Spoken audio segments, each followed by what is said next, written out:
How do I replace my 9 to 5? Because it's kicking my ass. I'm spending 70 hours a week, 60 hours a week. I can't leave because I need the money. I need the money because of this. If that's the situation, great. Focus on that. How do you find that 5, 10, 15,000 a month, whatever it is, to get you to the next place? What is that thread, the next piece of the equation for you?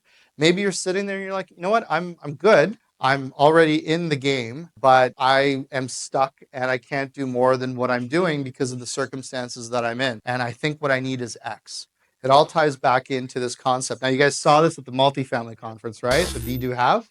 So I had hundreds of people that I talked to at the conference literally about this thing. So, public speaking skill set here for you guys. You're never talking to 1,000 people, you're talking to one person 1,000 times. That's how you talk. Talk to somebody. And if somebody is everybody. So I do this after the presentation. I'm standing at the booth, and people walk up to me, and they're having the other half of the conversation with me back. And they're telling me you guys are telling me all kinds of stuff. And the biggest piece was the Be Do Have. This concept was the biggest piece for everybody. So the victim, as we talked about, is the person that thinks in the context of have, do, and be. So they say things like, that's easy for you, Marcin, because you have all this experience, you have these contacts. If I had those things, I could buy the 100-unit building. I could, find a deal where there's a couple $1 million in equity. And then when I had that, then I would be successful. I would be present. I'd be more aware at home. I'd be a better father. I'd be a better mother. I'd be a better friend. I'd be more present with my parents. I'd be happier. I'd be relaxed, whatever it is. And see, when you put yourself in that state, you become a victim because you're operating from lack, because you're using the reason that you don't have something as the reason why you can't do the thing that you know that needs to happen. And because you can't do it, then you can't give yourself permission to become that version of yourself. That is the hardest piece to dispel. And that was the number one concept from the multifamily conference that really resonated with everybody, is that initial limiting belief. Now, most of us in this room, though, we get into the victim mentality sometimes, but where we mostly spend our time is in the worker mindset. So we're constantly thinking things like, oh, I got to get this done. I got to get here. I got to do this. I got to get this deal closed. I got to get paid on this. I got to start this project here. You're doing. My wife and I, we got an 18-month at home. We're doing a lot of stuff, but we sit back and we constantly reflect on the kind of parents we want to be. That's that as a starting point, because we get caught up in the doing all the time.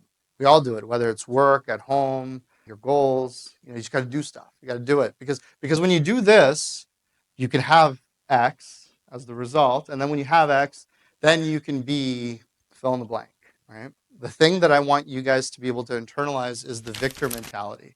And the victor is literally, in the context of my wife and I with our daughter, is how do we become better parents? How do we become present? And then what do I have to do to be that type of a father, to have the outcome that I want with my daughter, the kind of relationship I want with my daughter?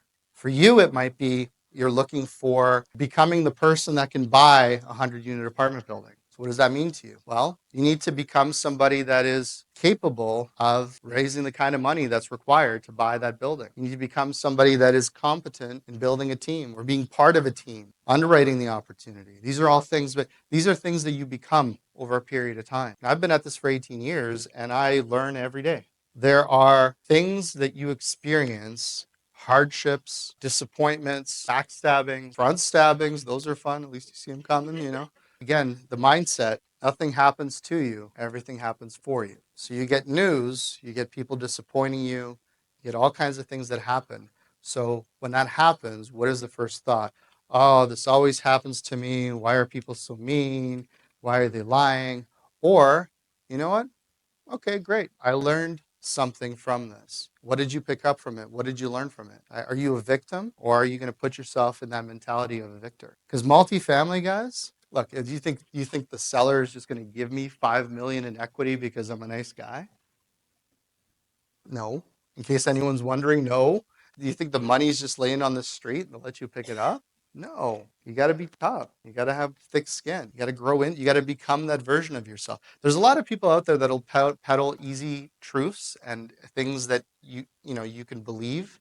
because you get the easy answer that you want to hear, but that's not real. I can stand up here and be like, oh yeah, it's great, freaking amazing. No, it sucks sometimes. It really does. Who's ever had a disappointment in their life? No? A few of you are disappointment free? Great. The things that you guys need to focus on, if you want to become somebody that could buy 100 or 1,000 units, or eventually get to a point where you can buy 10,000 units over your career or whatever time frame is, somebody that can identify undervalued assets, somebody that can do due diligence, and somebody that can raise capital. Do you have to do all three? Yes or no? No, you don't have to do all three. You do if you just want to buy 10 units and call it a day. I'm not saying you're not competent, but you don't have to do all of it all the time. You have to know what you're talking about 100%, but it doesn't mean you have to do the work. You can review the work, you can verify, you can check, you can audit, but you shouldn't be the one who does all the work. You know, I tell you guys, we've written, I don't know, hundreds of LOIs. Do you think I'm sitting there writing every LOI? And I sign them. I've taught my team how to do the initial underwriting. If they write back on the LOI, yeah, I'll dive right in. But they do that initial work for me. So who do you need to become to be able to do that, to supervise that type of a team?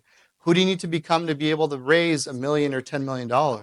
There's steps along the way. You work your way up to it. Do you guys remember the cow and the bison analogy? So when a storm happens, like a legitimate storm, cows, they run from the storm. They run from the hardship. I had a few people actually Google to verify the fact check me if this was true, and it is true. You can Google it. Cows, when a storm happens, they legitimately run from the storm. And as they run from the storm chases them. The storm's not actually chasing them, but the storm is also moving. The cows are moving, the storm's moving, they get wet longer. So by running from the hardship, they end up enduring the hardship much, much longer.